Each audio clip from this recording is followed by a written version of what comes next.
WTO atau World Trade Organization merupakan satu-satunya organisasi internasional yang mengatur perdagangan internasional baik dalam mengawasi, mengoperasikan, serta membantu jalannya perdagangan internasional.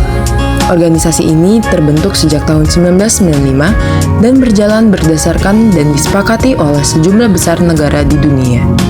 Hingga saat ini, terdapat 164 negara yang telah menjadi anggota WTO, di mana 117 negara diantaranya merupakan negara berkembang atau termasuk kawasan yang masih terpisah. Dalam penerapannya, setiap pihak tergabung memiliki hak untuk menyatakan pendapat dalam forum. Apa itu sejarah WTO? Pasca Perang Dunia II, negara-negara di dunia ingin membangun sebuah tatanan ekonomi global yang stabil untuk mencegah depresi ekonomi seperti sekitar tahun 1930. Hal ini diwujudkan salah satu melalui ciptanya International Trade Organization yang dimana disebut ITO. Namun pembentukan ITO ini gagal karena tidak disetujui oleh Amerika Serikat. Sebagai alternatifnya, 23 negara mendatangani perjanjian sementara General Agreement on Tariff and Trade pada tahun 1947. GATT sendiri bukanlah sebuah organisasi, melainkan seperangkat aturan untuk mengatur perdagangan barang. Meskipun hingga 50 tahun, GATT ini terus ada, bahkan menurun tarif secara signifikan. Namun, kelemahan-kelemahan GATT ini akhirnya melahirkan World Trade Organization. Pada 1 Januari 1995, WTO akhirnya secara resmi berdiri dan menggantikan kerangka GATT, serta memperluas cangkupannya. Yang pertama itu adalah status hukum, yang dimana WTO adalah organisasi internasional yang permanen dan diakui, sedangkan GATT hanyalah perjanjian. Yang kedua ada cakupan. WTO tidak hanya mengatur perdagangan barang, tetapi juga perdagangan jasa. Yang ketiga, ada aspek terkait perdagangan dari hak kekayaan intelektual. Yang keempat, ada mekanisme penyelesaian sengketa, yang dimana WTO memiliki mekanisme yang lebih kuat, mengikat, dan otomatis dibandingkan GATT. Markas besar Organisasi Perdagangan Dunia atau WTO berada di Center William Rappard, sebuah kompleks gedung bersejarah yang terletak di Jalan Lausanne 154, Jenewa, Swiss. Pemilihan Jenewa sebagai lokasi pusat bukanlah suatu kebetulan, melainkan karena kota ini dikenal sebagai salah satu ibu kota diplomasi global. Kedudukannya yang netral dan menjadi rumah bagi ratusan organisasi internasional seperti Perserikatan Bangsa-Bangsa, Organisasi Kesehatan Dunia, dan Organisasi Buruh Internasional, menciptakan lingkungan yang ideal untuk WTO menjalankan fungsinya. Di gedung inilah seluruh aktivitas inti WTO berlangsung, mulai dari perundingan, perdagangan multilateral, sidang mekanisme penyelesaian sengketa, hingga pemantauan kebijakan perdagangan negara-negara anggotanya.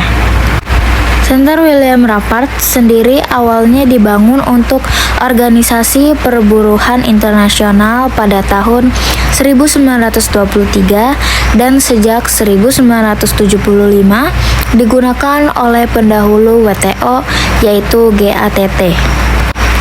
Setelah WTO berdiri secara resmi pada 1995, gedung ini ditetapkan sebagai markas besarnya dan telah mengalami renovasi besar untuk mendukung kebutuhan organisasi yang terus berkembang.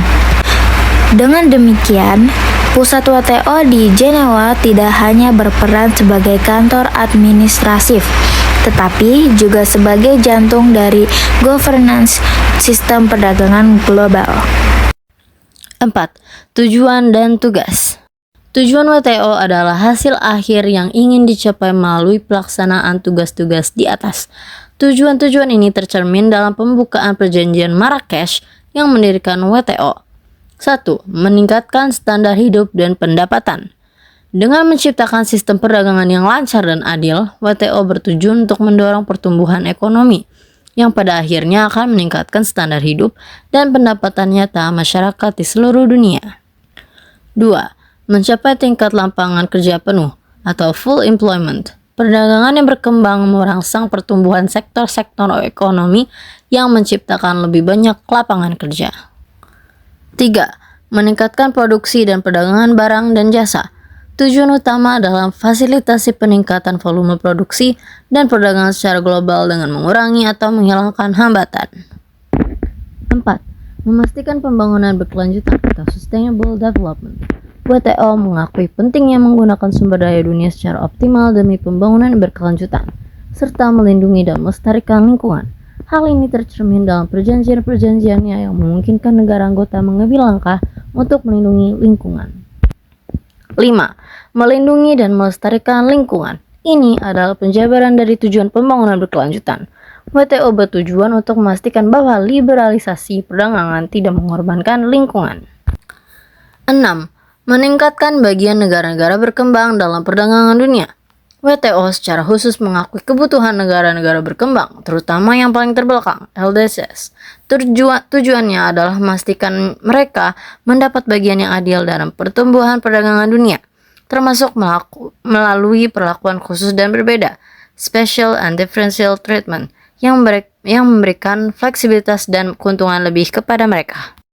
Apa aja sih struktur dan pembagian tugas WTO? Yang pertama itu ada konferensi tingkat menteri, merupakan badan pengambilan keputusan tertinggi dalam WTO, terdiri atas perwakilan dari seluruh negara anggota, dan bertugas menetapkan arah kebijakan umum dan mengambil keputusan penting bagi organisasi. Lalu yang kedua itu ada Dewan Umum, yang dimana disebut dengan General Council, yang berfungsi sebagai badan pengawas harian WTO, mengawasi pekerjaan dewan-dewan di bawahnya, dan menangani penyelesaian sengketa dan tinjauan kebijakan perdagangan negara anggota. Lalu yang ketiga di bawah badan Dewan Umum, Dewan Perdagangan Barang yang menangani isu-isu perdagangan barang. Dewan Perdagangan Jasa menangani isu-isu perdagangan jasa. Dewan Aspek Perdagangan yang berkaitan dengan hak kekayaan intelektual, mengawasi aspek kekayaan intelektual dalam perdagangan internasional. Lalu yang keempat ada komite dan subkomite, dibentuk untuk menangani area-area spesifik yang tidak tercakup oleh Dewan Utama. Contohnya Komite Pertanian, Komite Lingkungan Hidup, dan Komite Pembangunan. Lalu yang terakhir itu ada Sekretariat WTO, yang dipimpin oleh Direktur Jenderal WTO, bertanggung jawab atas pelaksanaan tugas administratif dan teknik harian. Dan yang terakhir itu ada memberikan dukungan teknis dan administratif kepada semua badan WTO. Prinsip dasar. Salah satu dasar pendirian WTO adalah Perjanjian Marrakesh, di mana perjanjian ini mengutarakan bahwa perdagangan seharusnya memperbaiki taraf hidup, meningkatkan pendapatan real, memastikan adanya lapangan kerja, serta melebarkan spektrum konsumsi barang dan jasa. Selain itu, anggota yang tergabung telah menyetujui prinsip dasar WTO sebagai aturan resmi perdagangan antar negara, yang diantara lainnya ialah 1. Perlakuan nasional dan adil yang menghilangkan segala bentuk diskriminasi produk ekspor-impor baik segi peraturan dan persyaratan. 2. Prinsip pengikatan tarif di mana negara-negara anggota diwajibkan mengikat secara hukum daftar produk beserta tingkat bea masuknya agar tidak menaikkan tarif secara sewenang-wenang. 3. Perlakuan khusus bagi negara berkembang. Prinsip ini tidak merujuk pada spesialisasi perlakuan, namun mendorong partisipasi negara berkembang agar ikut serta dalam forum ekonomi global serta membantu dalam mengaplikasikan aturan WTO. 4. Perlindungan hanya pada tarif. Hal ini telah diatur dalam pasal 11 dan mensyaratkan bahwa perlindungan atas industri dalam negeri hanya diperkenankan melalui tarif. Dampak WTO bagi Indonesia. Peran Indonesia dalam WTO adalah tergabung menjadi salah satu negara anggota sejak 5 tahun setelah kemerdekaannya, yaitu pada 24 Februari 1950. Terkait dengan partisipasinya, dampak WTO bagi Indonesia terbagi menjadi positif dan negatif. Hal ini disebabkan oleh adanya kebutuhan untuk mengatur sistem ekonomi negara yang cocok dengan aturan organisasi. Dampak positif dari WTO bagi Indonesia salah satunya yaitu negara mendapatkan proteksi dari potensi ketidakadilan perdagangan hingga terjadinya diskriminasi kebijakan. Di sisi lain, dampak negatif dari WTO adalah terlibatnya perusahaan asing hingga tahap menguasai pada sektor perdagangan pokok Indonesia. Dampak positif WTO bagi Indonesia diantaranya ialah yang pertama ada akses pasar global. Indonesia mendapatkan akses yang lebih luas ke pasar internasional. Yang kedua, penyelesaian sengketa. WTO menyediakan mekanisme penyelesaian sengketa yang memungkinkan Indonesia menyelesaikan masalah perdagangan dengan negara lain secara adil dan berdasarkan hukum internasional. Yang ketiga, peningkatan daya asing. Persaingan yang lebih terbuka mendorong industri dalam negeri untuk meningkatkan kualitas, efisiensi, dan inovasi. Yang keempat, ada stabilitas ekonomi.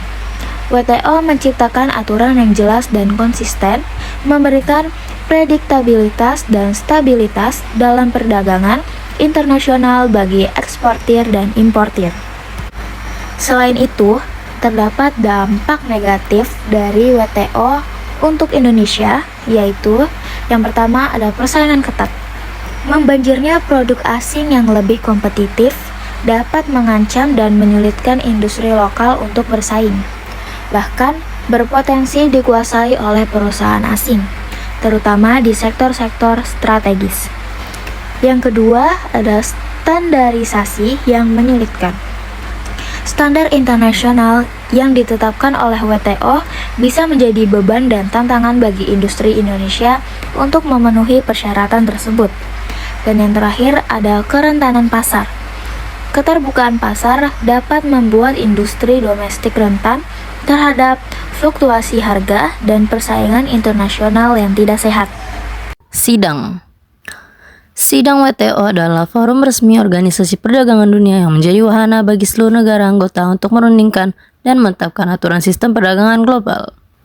Terdapat dua tingkat sidang utama, yaitu konferensi tingkat menteri sebagai pertemuan puncak 2 tahunan dan Dewan Umum yang menjalankan fungsi harian di markas Jenewa. Dalam berbagai sidangnya, WTO membahas isu-isu strategis seperti subsidi sektor pertanian dan perikanan, akses pasar, perdagangan digital, serta reformasi kelembagaan. Indonesia berperan aktif dengan memperjuangkan kepentingan negara berkembang, khususnya melalui koalisi G33 untuk isu ketahanan pangan dan perlindungan petani kecil. Sidang tingkat menteri terakhir diselenggarakan pada Februari 2024 di Abu Dhabi, sementara pertemuan berikutnya dijadwalkan pada tahun 2026 di Kamerun. Tugas WTO adalah aktivitas konkret yang dilakukan untuk mewujudkan tujuannya. Tugas utama WTO: 1. Administrasi dan implementasi perjanjian. WTO bertugas mengawasi dan menjalankan lebih dari 60 perjanjian multilateral dan beberapa perjanjian plurilateral yang disepakati oleh seluruh anggotanya. Ini adalah aturan main yang harus diikuti. 2. Forum perundingan atau negotiations. WTO menyediakan forum bagi negara-negara anggota untuk terus-menerus melakukan perundingan guna membuka pasar dan memperbaiki aturan perdagangan. Putaran perundingan besar terakhir adalah Doha Development Agenda atau Doha Round. 3. Penyelesaian sengketa atau dispute settlement melibatkan proses konsultasi, panel, laporan panel, banding atau appellate body, implementasi dan retaliasi. 4. Pemantauan kebijakan perdagangan nasional atau Trade Policy Review Mechanism. WTO secara rutin memeriksa kebijakan perdagangan dan praktik dari semua negara anggotanya. Tujuannya meningkatkan transparansi dan memberikan pemahaman yang lebih baik tentang tren kebijakan perdagangan global. 5. Kerjasama teknis dan pelatihan bagi negara berkembang. Memberikan bantuan teknis dan pelatihan bagi negara-negara berkembang dan kurang berkembang (LDCs) untuk membantu mereka memahami aturan kompleks WTO, membangun kapasitas institusional, dan berpartisipasi lebih efektif dalam sistem perdagangan global. 6. Kerjasama dengan organisasi internasional. WTO bekerja sama dengan organisasi internasional lain seperti IMF, Dana Moneter Internasional, dan Bank Dunia untuk memastikan koherensi dalam pembuatan kebijakan ekonomi global.